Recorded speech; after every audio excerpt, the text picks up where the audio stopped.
एक समय की बात है, हिमालय की बर्फीली पहाड़ियों में एक युवा साधक जिसका नाम नंदेश्वर था, कठोर तपस्या कर रहा था।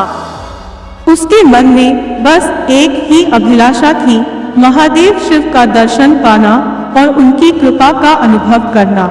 नंदेश्वर ने अपने परिवार, धन संपत्ति और यहाँ तक कि अपने शरीर की जरूरतों तक का त्याग कर दिया था। उसके पास न कोई भोजन था और न पानी। उसके जीवन में केवल महादेव की आराधना और उनसे मिलने की तीव्र लालसा थी। महीनों बीत गए और उसकी तपस्या और गहन होती गई। दिन रात, गर्मी सर्दी, बारिश तूफान, कुछ भी उसे महादेव की आराधना से नहीं हटा पाया। उसकी साधना इतनी प्रबल हो गई कि आसपास का वातावरण भी बदलने लगा। हिमालय की ऊंचाइयों में एक अनोखा मौन और दिव्य प्रकाश फैलने लगा, जैसे वहां की हर शिला, हर पेड़ उसकी पवित्र तपस्या का सम्मान कर रहे हो।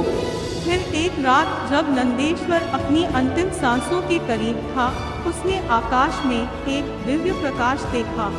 वह प्रकाश धीरे धीरे बढ़ता गया और उसकी चमक से पूरी घाटी रोशन हो गई। नंदेश्वर ने अपनी आंखें खोली और देखा कि महादेव शिव स्वयं उसके सामने खड़े हैं, एक हल्की मुस्कान के साथ। उनका चेहरा एक असीम शांति और करुणा से भरा हुआ था और उनकी तीसरी आंख से दिव्य प्रकाश की किरणें निकल रही थी। नंदेश्वर का दिल प्रेम और भक्ति से भर गया। उसने अत्यंत विनम्रता से महादेव को प्रणाम किया और कहा, प्रभु, मैंने आपको पाने के लिए अपना सब कुछ त्याग दिया। अब आपके दर्शन पाकर मेरी सारी साधना सार्थक हो गई है।